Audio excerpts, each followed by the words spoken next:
Hi guys and welcome to my channel. I'm Vidya and I hope you're doing well. In a previous video I spoke about things that were my must-haves for a newborn, like my bare essentials, things that I just could not live without with a new baby. And in this video, I'm going to go a step further and talk about things that are nice to have, like little added conveniences when you have a new baby. So these are just things that made my life a little bit easier as a new mom. So I hope you enjoyed this video and let's get started. I'm going to start off with the feeding stuff first, and then I'm going to move on to the big baby gear and things like that. So the first thing I want to talk about is a nursing pillow. Now I spoke about this pillow in my postpartum mom essentials video, but I love this so much that I'm going to talk about this again here. This is basically a pillow that you put around your waist and you put your baby on it when you're feeding your baby. Now the thing I love most about this pillow is this is just so versatile. You can use this to prop your baby up when your baby starts to sit. Like right now my son is at that age where he wants to sit and play with his toys, and instead of putting a regular pillow behind him and 2 or 3 pillows around him, I just put him in the middle of this pillow, and this just gives him a little support when he's playing with his toys. So this is really great for that. Also, when your baby is doing tummy time and he or she really hates being flat on the floor, you can use this pillow to kind of prop them up on their shoulders, so they're still laying flat down on their tummy but they're not that uncomfortable. So this pillow has a lot of really great uses, not just for feeding but lots of other things as well. And this is really good for traveling too. I carried this on plane rides as well, and I got a lot of funny looks because people thought I was carrying a really huge neck pillow.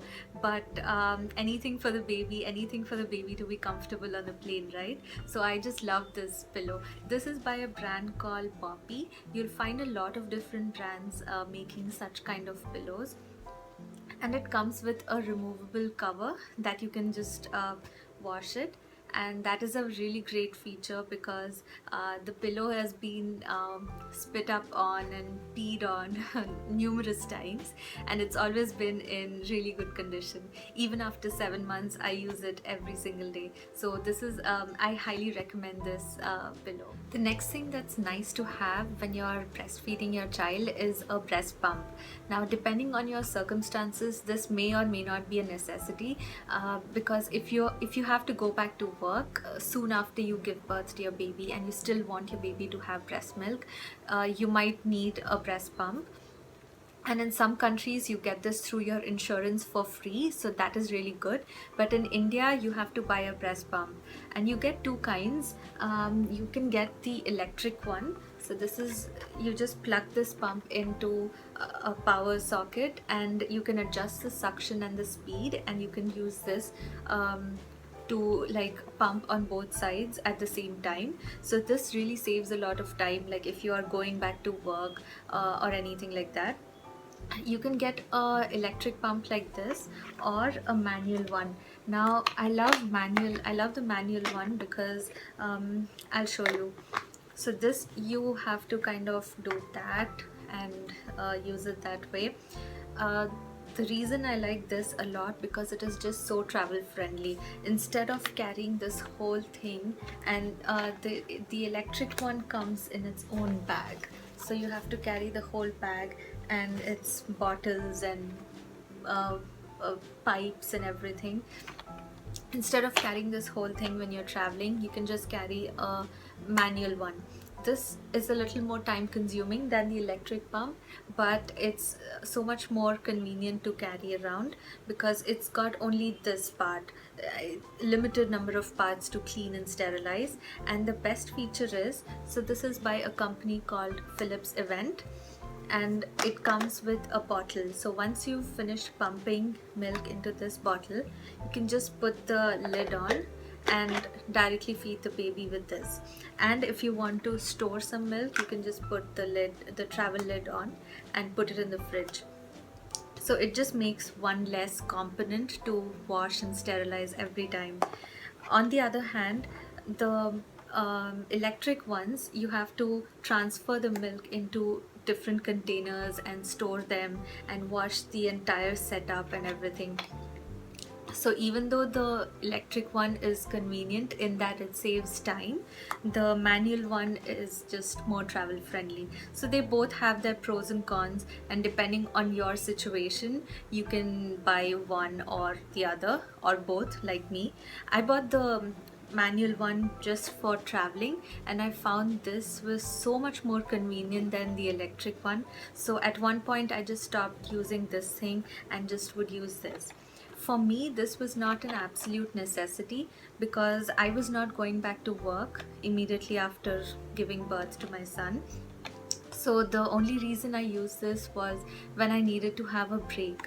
Like, you know, in the first few weeks you're on non-stop grind with the baby, and sometimes you just need a little bit of break. You just need some more than 45 minutes of sleep at a time, right? So, and if you want to go out for a walk or run a little errand, and you want to, you know, have peace of mind that if the baby is hungry, the baby can still have some milk. So what I would do is pump 1 or 2 feedings and put it in the fridge, so my mom would feed the baby in case I don't make it back in time. So that way it was a little, you could say it was a little luxury, I guess. But if you have to go back to work, or if you have issues with breastfeeding, like if the latch is not working out well, or if the baby is not able to, you know, suck efficiently, in those cases also a breast pump is a necessity. But if everything is going good, breastfeeding is going well, then it can be just an added convenience. The next thing I want to talk about is a medicine dispenser. Now, if you've tried to give a baby medicine, you know how hard it is to get them to open their mouths first, and then to, you know, give the medicine through a syringe, and they are moving their heads and it gets, you know, everywhere. So it was quite hard for us to give him gripe water, etc. So I found this medicine dispenser recommended by another YouTube channel. So I got it on Amazon, and it is perfect because it actually is a pacifier. It's called Pacidose, and I'll leave the link in the description, and I'll put a picture somewhere on the screen. But it's basically just a pacifier in which you insert a syringe. So it gives you control over how much medicine is going into the baby's mouth, and the baby just thinks it's a soft, you know, pacifier, so they don't try to spit it out. So we've given our baby gripe water, fever medication, and cough drops and things like that in the beginning, and it was a complete lifesaver for us. We don't know what we would do without it. So I love that. And if you don't find this particular one, there's different medicine dispensers available in lots of baby stores around the country. I've seen stores have, you know, different types of medicine dispensers. I just like this one because it lets you attach a syringe to it, so it gives you more control of how much medicine is going in the baby's mouth, because sometimes they tend to swallow a lot and choke on it. Now, moving on from all the feeding stuff, I'm going to talk about muslin blankets. Now, these are an absolute favorite for me. These come in different sizes, so they're basically just very thin, light cotton blankets. They are completely natural organic cotton, so very safe for the baby's, you know, delicate newborn skin. They come in different sizes. This one is, I think, 4 feet by 4 feet, and you also get smaller muslin squares to wipe their face or body. They have like a lot of different purposes. I use the big ones for so many things. Like I use them to cover him up when he's sleeping, or to put him on when he's on the bed, or when we are out and about. I use it to put it on his car seat if he's sleeping, and or if you're on in his stroller, I put it on it to, you know, if it's too windy, just to give him a light cover. And you can also use this as a nursing cover if you're breastfeeding in a public place. So they have a lot of different reasons. Now, why I like the muslin blankets over any others is that they're very thin and light, and you should know that newborns have limited neck control. So if a thick piece of cloth falls on their face when they're sleeping, they don't have the ability to move around and breathe. So it poses a suffocation hazard for the newborn. So if you have a light blanket like this, it's quite safe. Even if it falls on the baby's face, the baby can still breathe through this. So it's good in terms of safety as well. Another thing I like about muslin blankets is that since they are so thin, they're good for swaddling too. If you're swaddling the baby, the perfect blanket should be light and thin and breathable, and also add a layer of warmth. If you get those thick fleece blankets, first of all, don't get those thick fleece blankets from the that are available in the market, so the thick furry ones, because they are made of polyester and they're not natural, so they're not that good for the baby's skin. So if you cannot get the muslin blankets, you can get 100% cotton ones.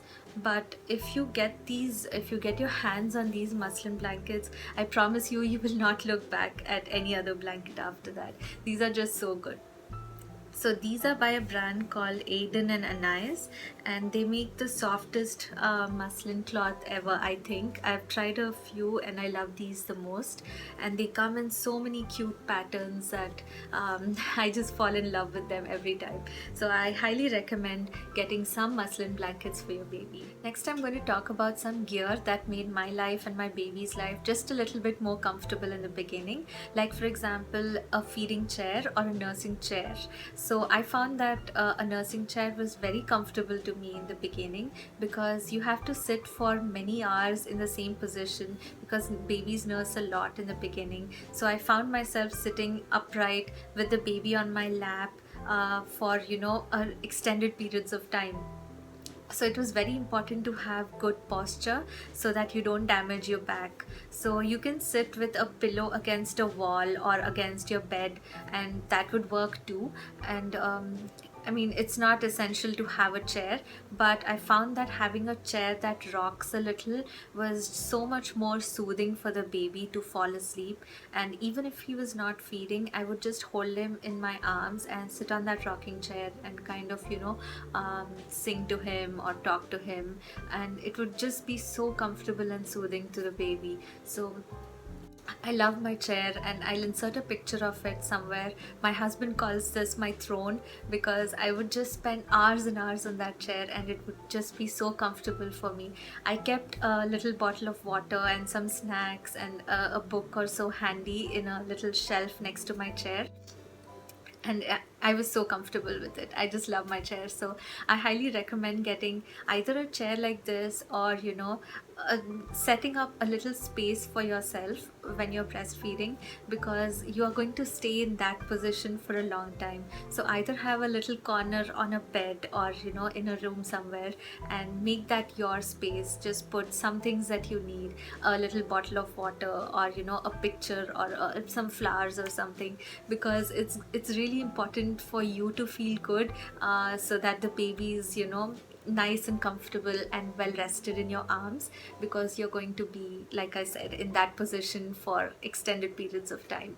Now, I used to see these baby monitors on the market and think that they're a complete waste of money, and I could just go in and check on the baby and I can hear when the baby is crying, right? But only after I got this, I realized how handy this actually is. All this is a small camera that you put over the baby's sleeping arrangement on the bed or the bassinet or wherever, and it also has a little mic on the camera, and it just transmits any sounds that the baby makes to this receiver.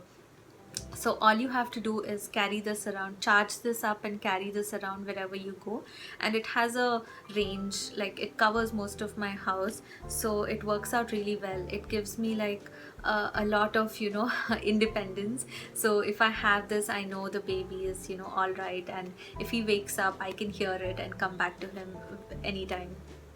So this has been a huge help for me. Like, I can sit down and have a meal in peace knowing that the baby is sleeping, and sometimes I can just check on him, see what he's doing. Sometimes he would just wake up for a little bit, like a minute or two, and I would keep looking at him through this, and see that he's just rolling over and going back to sleep again. So I didn't have to come into the room and check on him, because if I come into the room and check on him, he just wakes up by seeing me. So it would just ruin the whole purpose of checking on him. So this was a really good investment in that way. This one is a video monitor. It has a camera, but you'll also find audio monitors that just transmit any sounds that the baby makes to the receiver. So the last thing I want to talk about in this list is not an absolute essential. Just like everything else on this list, it's just an added convenience, and that is a changing station. Now you're going to change the baby a lot in the beginning, like 10 to 12 times a day, and you can change the baby on the bed or on the floor and just put a changing pad, and that works out fine as well. But when you have to do it so many times throughout the day, and especially after having a delivery, it gets really hard. Like even if you have a normal delivery or a C-section, it just takes a toll on your back if you have to bend over so many times to change the baby and clean the baby and things like that. So it helps if you have a raised surface on which you can change the baby's diaper. Like, I didn't have a changing table that you buy in the market. All I did was I got a foam changing pad that I put on a study table that we were not using anymore, and I put it in a corner along with all the supplies. So I put diapers and wipes and rash ointment and tissues and hand sanitizer, things like that. I put them all in little baskets and put them right next to that table. So that was my little changing corner, and every time I would change the baby, I would change him there, so that any messes would be just in that corner, and my back was very thankful to me for that. So those were the things that added a little bit of comfort to my life and my baby's life in the beginning, and I hope you found this list useful. And I know you might find some things completely unnecessary and some things absolutely essential for you, and it's up to you to find that balance between things that you really need and things that you can spend a little extra money on for that added comfort, without going overboard and keeping it simple, because baby stuff can be really overwhelming. And there are things like bottle warmers and wipe warmers, and there's so many other products out there in the market that you can explore and find what you really need. So I hope you have a good time doing shopping for your baby, and if you already have a baby, do leave me a comment below and tell me what you found was just that added little added convenience for yourself and for your baby in the beginning, so that will help out other moms to be. And I'll see you in my next video, which is going to be again pregnancy related and new mom related. So do subscribe for more such videos if you enjoyed this video, and I'll see you next time. Until then, take care. Bye.